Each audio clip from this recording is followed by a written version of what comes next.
My message is for those who are discouraged. Discouragement has a way of affecting and upsetting all of the emotions you and I are capable of feeling. It can manifest itself when losing a loved one. It can arrive when striving to learn a new subject. It has a way of persuading returned missionaries they will never be as good as they once were on their missions. It can viciously show its face when someone is desperately striving to overcome an addiction. And it can arrive anytime when finding and maintaining employment or an eternal family. 11 years ago, I was discouraged. I had moved to Utah from California as a result of an impression that I needed to be here. I had applied for more than 80 jobs over several months during the 2008 recession without a single job interview. My mother encouraged me to seek help from the church's Employment Resource Center, and so I made an appointment to join a workshop they were providing to the community. I was embarrassed to attend because I felt like I should be so much further along in life than I was. The missionaries there were so kind. They gave me a little burgundy workbook filled with inspiring content about how to articulate your strengths. But the most valuable thing that I saw and felt that day came from a quote from President Gordon B. Hinckley that read, "The Lord would want you to be successful. He would. You are his sons and his daughters. He has the same kind of love and ambition for you that your earthly parents have. They want you to be successful, and they want you to do well, and you can do it." I wanted so badly to believe the prophet's message applied to me. With the help of Employment Resource Services, I found employment, and shortly after this, a friend spoke to me about LDS Business College and suggested that I try it out. Now, I have no shame in telling you that I have never been a good student. The one-size-fits-all approach to public education never fit me very well growing up, and I never imagined I would ever work in higher education. But although I began with my first semester at LDS Business College with optimism, shortly into that I found myself very discouraged. On a particular day, I was walking in front of the multi-purpose room when a one-liner impression came to me that said, "David, I want you to be successful." I have felt impressed to focus my remarks upon these words from President Gordon B. Hinckley. The Lord would want you to be successful. It has been my earnest prayer that as the Lord's son or daughter, he will teach you all that you must know, do, and feel during our time together, that you might begin the process of becoming what Elder Neal A. Maxwell once described as a high-yield, low-maintenance disciple.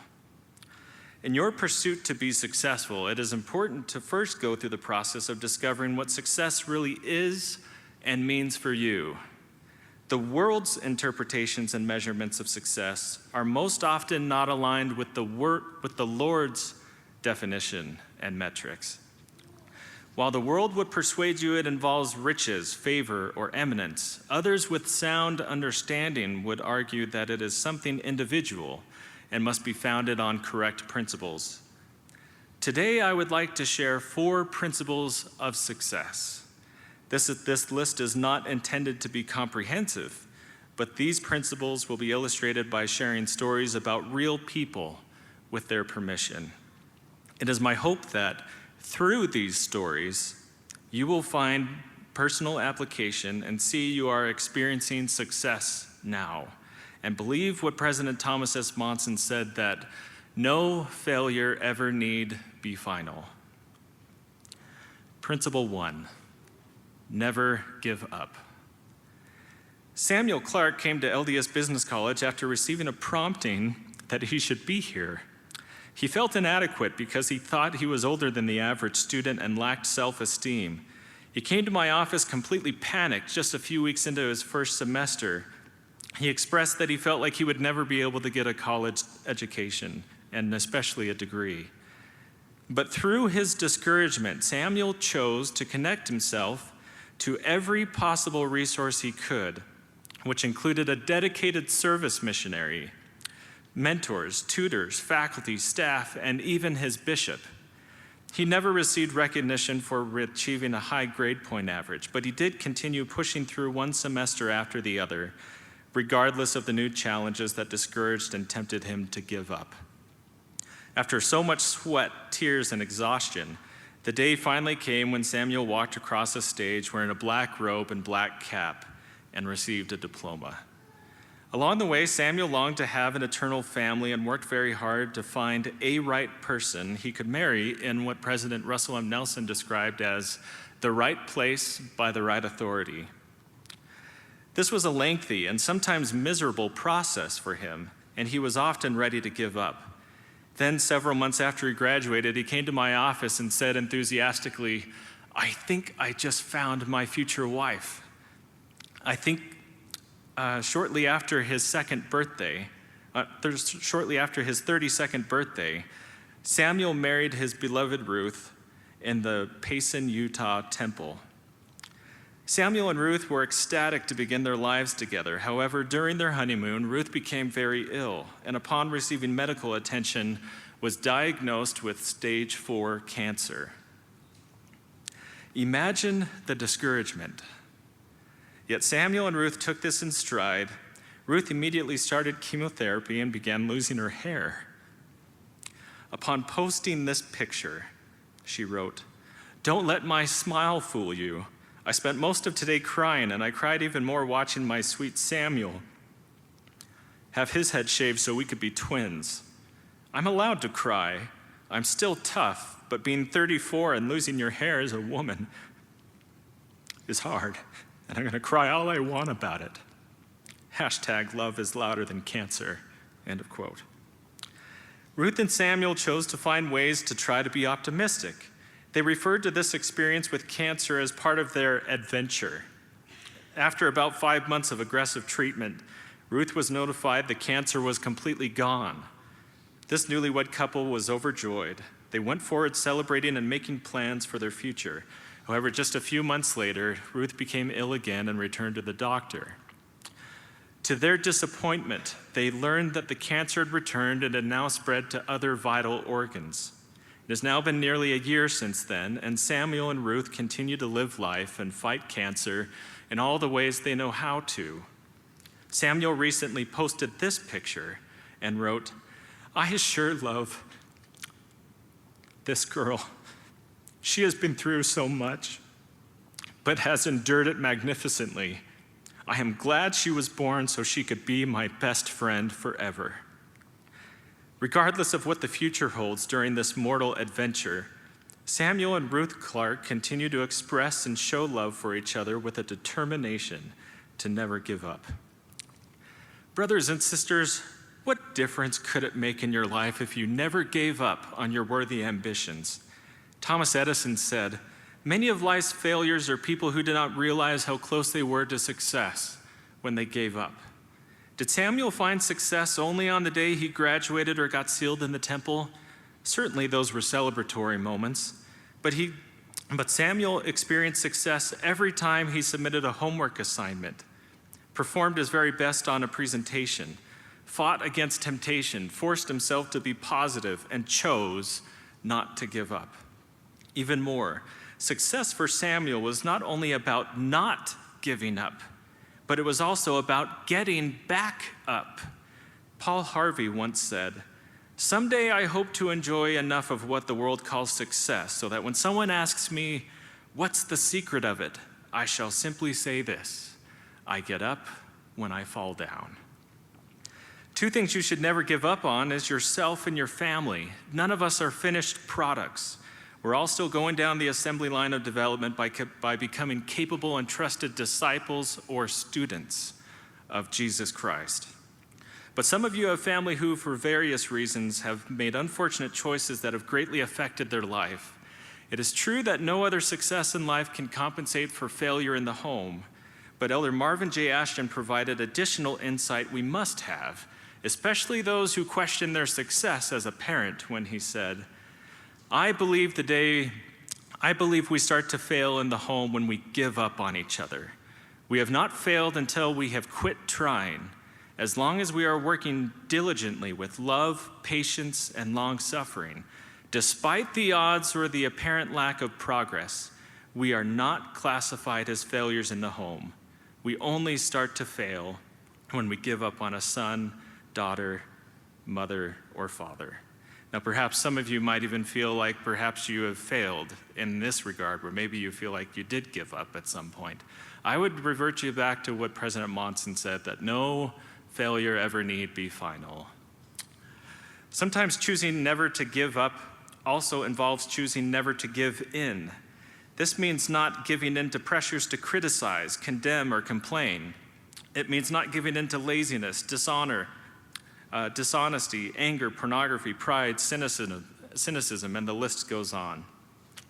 You and I will continue to be confronted with temptation to give in to doubts about our faith and give more credibility to Google and other attractive sources than the unmistakable experiences of feeling the Holy Ghost, witnessing miracles, receiving answers to prayers, and the feeling of what Elder Richard G. Scott described as peace of conscience and peace of mind.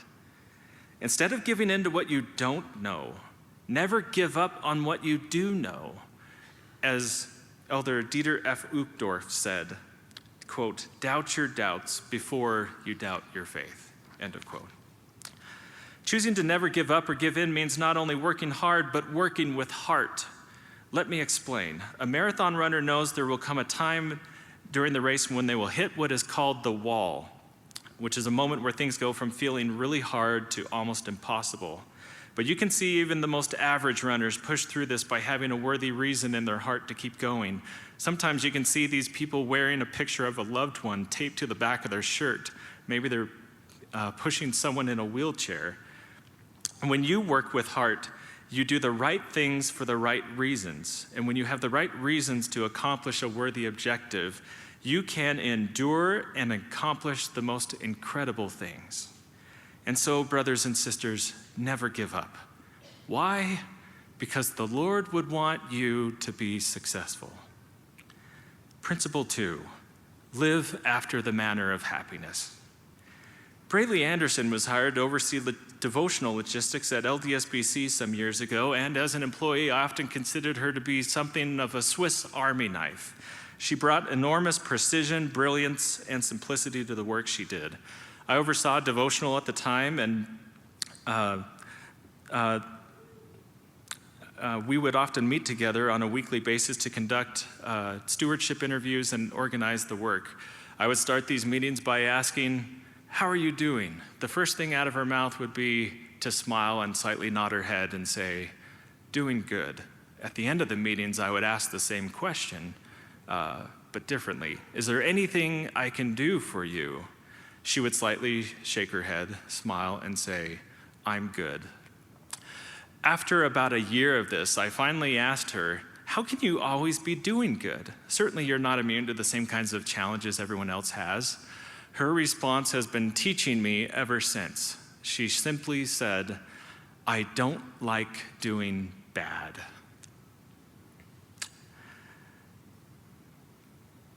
She then described a list of holy habits and righteous routines she would go through each day. She would begin each morning listening to a general conference message. She would then prayerfully study her scriptures, listen to a podcast, exercise, and limit social media. She would review her homework assignments and other commitments, prioritize them, and create a simple plan to accomplish those things. She would serve others most often by giving words of encouragement, a listening ear, and sharing infectious humor. These things were her way of living after the manner of happiness. Happiness comes when we live after the manner of happiness. Philosophers have argued for centuries about what happiness is and how to obtain it, but Elder Dieter F. Uchtdorf described it in its simplest terms. "The happiest people I know are not those who find their golden ticket. They are those who, while in pursuit of worthy goals, discover and treasure the beauty and sweetness of the everyday moments. They are the ones who, thread by daily thread, weave a tapestry of gratitude and wonder throughout their lives. These are they who are truly happy." Did you hear the ingredients he listed? The happiest people pursue worthy goals, discover and treasure everyday moments, which Elder Neal A. Maxwell described as the molecules that make up eternity, and they are grateful. One of the most effective ways to find happiness is to share happiness. During my teenage years, my parents had a quote on the refrigerator from President Gordon B. Hinckley that said the following: "The best antidote I know for worry is work. The best medicine for despair is service. The best cure for weariness is the challenge of helping someone who is even more tired." Now, I fully understand that there are many who are affected by depression or other illnesses and circumstances where feeling happy feels impossible. This is something I am personally well acquainted with. Depending on its source, some solutions to finding happiness really are nothing more than fairy dust. But listening to, trusting in, and following the guidance provided by the author of the great plan of happiness will always lead to eternal happiness. There are some things in life that we think or we hope will make us happy but will not. I remember once asking my mother for her opinion on whether she thought I should purchase a car that I could not afford. I wanted so badly to hear her say, "Great idea, go buy it." My mother has always had the most persuasive ways of helping her children make better decisions, in a practice only she can genuinely do. She simply looked at me with those big blue eyes and said, "David, I just want you to be happy." Immediately, I began to feel what I already knew, which was that purchasing this car was a decision that would not make me happy. And so, brothers and sisters, live after the manner of happiness. Why? Because the Lord would want you to be successful. Principle 3, be kind. I would like to introduce you to Iris Arnold. Shortly after Emily and I were married, we moved to South Provo and met the Arnold family. Brandon and Kara were the proud parents of 4 children, and Brandon served in the bishopric of the ward. Almost 2 years ago, while Brandon and Kara were celebrating their wedding anniversary, Iris attended the birthday of a friend. As she prepared to leave and stood near the car with her cousin and grandfather, a weary driver veered off the road, hitting all 3 of them. Iris's cousin and grandfather were critically injured, but the impact was so great that Iris passed away just a few weeks before her 7th birthday. The neighborhood did all they could to wrap their arms around the Arnold family. Many people gathered after church to cast off white balloons into the air to honor Iris and her life. Generous donations were made from many sources to aid the family's medical expenses. Considering everything they must have been going through, Brandon and Kara issued a statement to the community expressing appreciation for the support and concern, and asked that the same courtesy and love be extended to the driver that caused the accident. They said, "While our hearts are broken, they also ache for the young man involved." Iris was known for being lively, intelligent, vibrant, loving, and pure. She loved Cosmo, BYU's mascot, and thrilled after seeing him perform. As the Arnolds prepared to leave the chapel toward the cemetery, they were unexpectedly welcomed by Cosmo, standing near the burial plot holding a large handmade sign that read, "We love Iris," and a drawn picture of Iris and Cosmo holding hands with smiles on their faces. Fred Rogers said, "There are 3 ways to ultimate success. The first way is to be kind. The second way is to be kind. The third way is to be kind." While a story so tragic could have resulted in so many other ways, the Arnold family and their loved ones have shared, encouraged, brought about, and infused kindness in the world around them. Truly, as Elder Joseph B. Worthland once said, quote, "Kindness is the essence of greatness," end of quote. What does it really mean to be kind? Is it only about saying nice things, or does that just scratch its surface? A kind person speaks things that uplift and encourage others, but they also show their kindness in the things they choose not to say when confronted with criticism, irrationality, emotion, and anger. A kind person is honest. They demonstrate this in how they keep their covenants, commitments, and agreements. A kind employee seeks to be faithful and competent, and they demonstrate this in how they represent their organization with honor and integrity and fulfill their responsibilities utilizing their best thinking and efforts.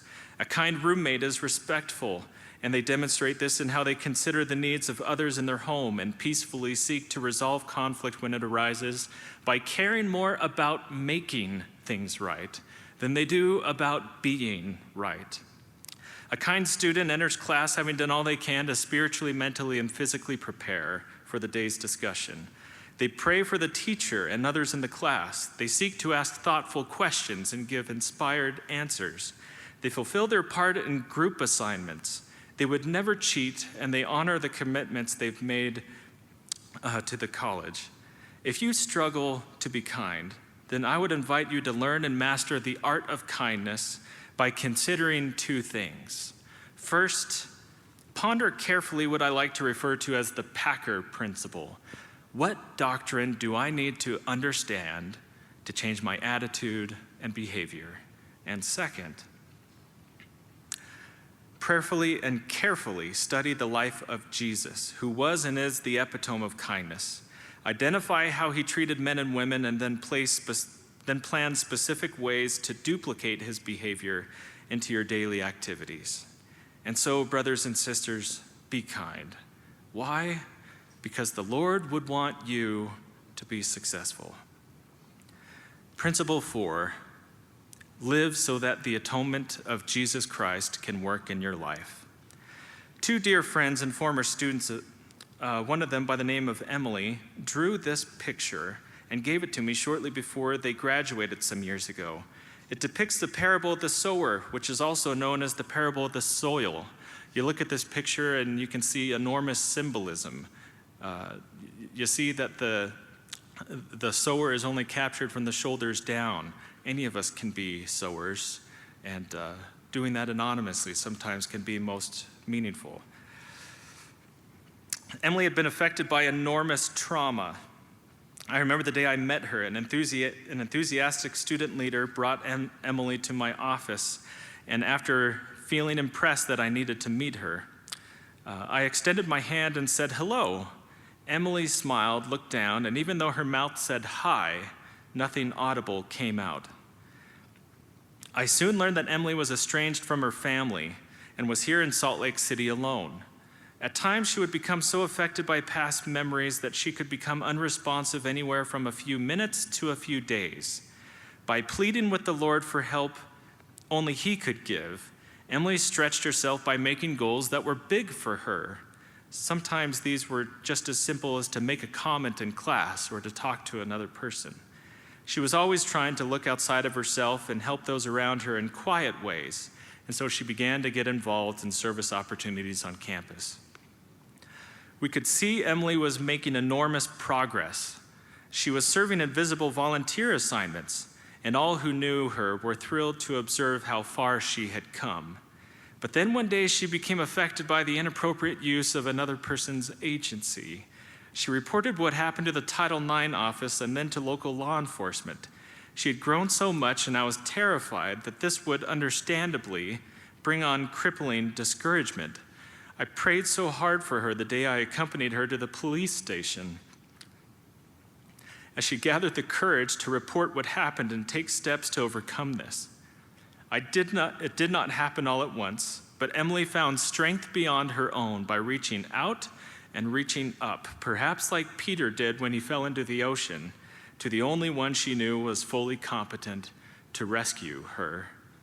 A few days before her graduation, Emily shared the following in the LDSBC weekly devotional. Brothers and sisters, it is good to stand before you today, in large part because I'm not afraid.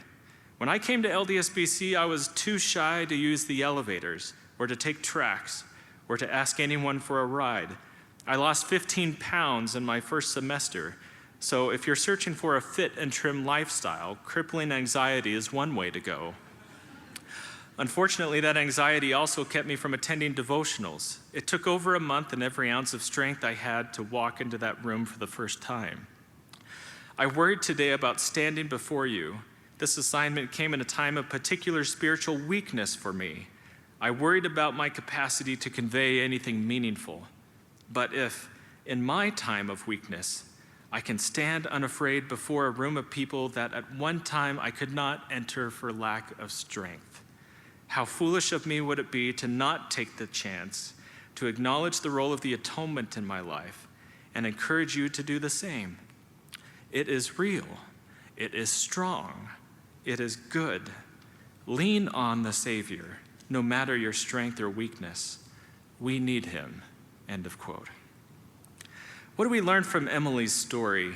There are many applications, but instead of identifying them, I would invite you to pay attention to what you have already felt and listen carefully to the following message from Elder Brooksby. If you have problems in your life, don't assume there's something wrong with you. Struggling with those problems is at the very core of life's purpose.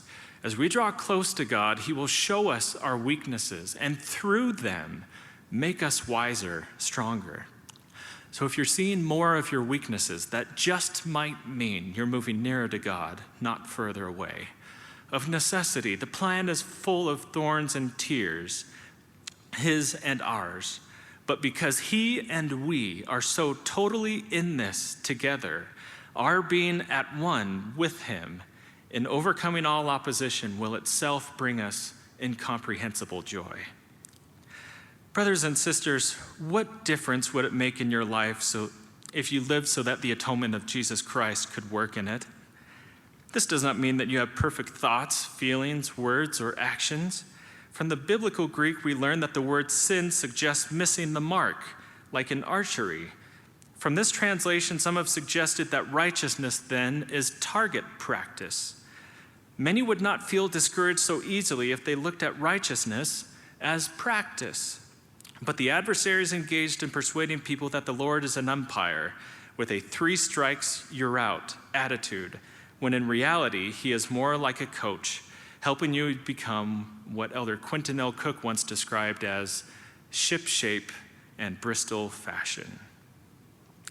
When my dad served as bishop, he would inculcate to his ward that when you do God's work, you get God's pay.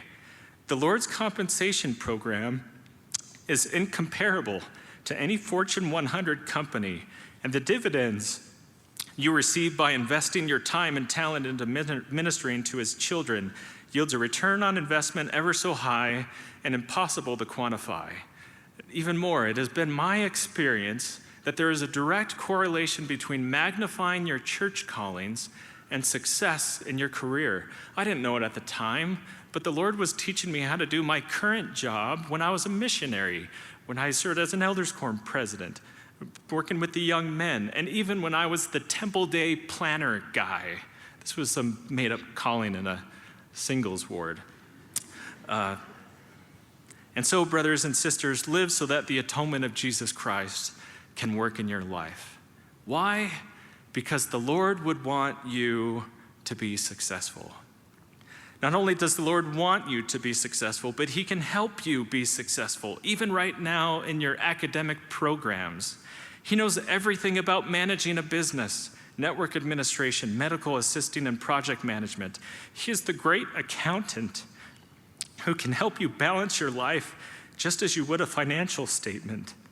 He is the master designer and the perfect lawgiver and advocate. He can reformat your mind and rewire your heart, and do not be surprised when he upgrades the software of your capabilities by issuing a call to serve him and tax your talents.